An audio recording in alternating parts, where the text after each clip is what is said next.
Hello friends, welcome to our channel. Friends, நான் உங்கள் அபி.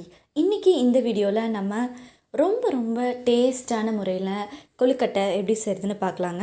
நான் இன்றைக்கி ரேஷன் புழுங்கல் அரிசி 2 டம்ளர், நல்ல அரிசி அதாவது நம்ம இட்லிக்கு போடுற அரிசி 2 டம்ளர் எடுத்து ஒரு 4-5 மணி நேரம் நல்லா ஊற வச்சுருந்தேங்க. இப்போ அரிசி நல்லா ஊறியிருக்கு, அதை நல்லா கழுவி வச்சுக்கலாம்.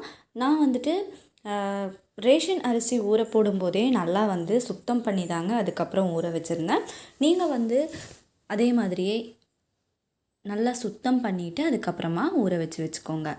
இப்போ அரிசி நல்லா ஒரு 4-5 டைம் நல்லா கழுகிட்டு அதுக்கப்புறமா கிரைண்டரில் சேர்த்துக்கோங்க. நம்ம மிக்ஸி ஜாரில் வேணாலும் இதை போட்டு அரைச்சி எடுத்துக்கலாம். நான் இன்றைக்கி கிரைண்டரில் போட்டிருக்கேன். கூடவே ஒரு 4 வரமிளகாயை உள்ளார சேர்த்துக்கோங்க. காரத்துக்கு ஏற்ற மாதிரி கூட குறைய நம்ம காஞ்ச மிளகாய் சேர்த்துக்கலாம். நல்லா தண்ணி லைட்டாக தெளித்து விட்டுக்கோங்க. இப்போ நமக்கு மாவு நல்லா ரெடி ஆகிட்டு இருக்குது. சீக்கிரமே நமக்கு அரைப்பட்டுருங்க. மாவு இந்த மாதிரி ஓரளவு குறையாக இருக்கும்போதே நம்ம தோண்டிக்கலாங்க. மாவு எடுத்தாச்சு, இந்த சைடு ரெடியாக இருக்குது. அடுத்ததான் அடுப்பில் ஒரு பேன் வச்சுட்டு அதில் 2-3 ஸ்பூன் அளவுக்கு எண்ணெய் சேர்த்துக்கோங்க. கொழுக்கட்டைக்கு எப்பயுமே மாவாட்டும் போது நமக்கு ரொம்ப நைஸாக ஆட்டிடக்கூடாதுங்க. ஓரளவு 1-2 அரைஞ்ச மாதிரி தான் இருக்கணும். ஒரு 3/4 பாசிக்கு அரைப்பட்டிருந்தாலே போதும். எண்ணெய் சூடானதுமே இதில் கடுகு கொஞ்சமாக சேர்த்து விட்டுருங்க. இப்போ கடுகு நல்லா பொரிஞ்சிட்ருக்குது. அடுத்ததான் கடலைப்பருப்பு, வெள்ளை உளுந்து பருப்பு இருந்துச்சுன்னா கொஞ்சமாக சேர்த்துக்கோங்க. கூடவே கறிவேப்பிலை இலைகள் கொஞ்சமாக சேர்த்தாச்சு.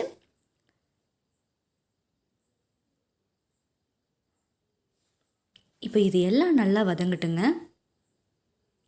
சீரகம் ஒரு 1/4 ஸ்பூன் அளவுக்கு உள்ளார சேர்த்து விட்டுக்கோங்க. கண்டிப்பாக இந்த மாதிரி கொழுக்கட்டைலாம் செய்யும்போது எல்லாத்துக்குமே ரொம்ப பிடிச்சதாக இருக்குங்க.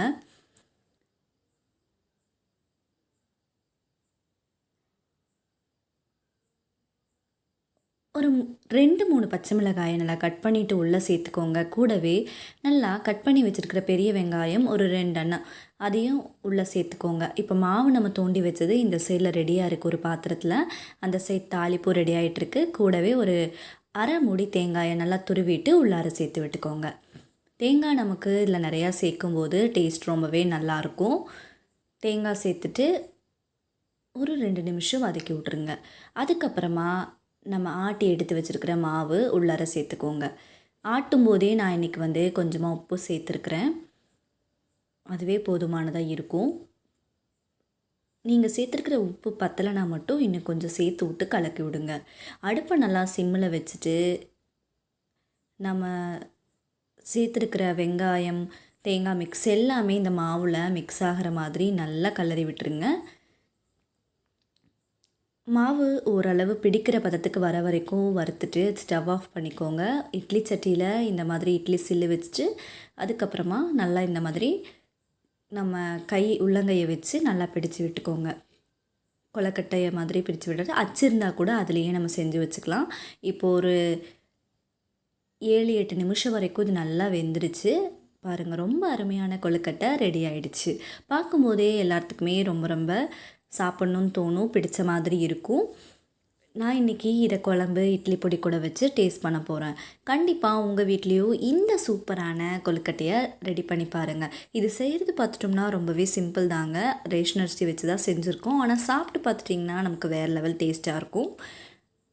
இதே மாதிரி ப்ரிப்பரேஷனில் உங்கள் வீட்லேயும் நீங்கள் மறக்காமல் இந்த கொழுக்கட்டையை ரெடி பண்ணி பார்த்துட்டு எப்படி இருந்துச்சு அப்படிங்கிறத கமெண்ட் பண்ணுங்கள். இந்த வீடியோ பிடிச்சா லைக் பண்ணுங்க, ஷேர் பண்ணுங்க, கமெண்ட் பண்ணுங்க.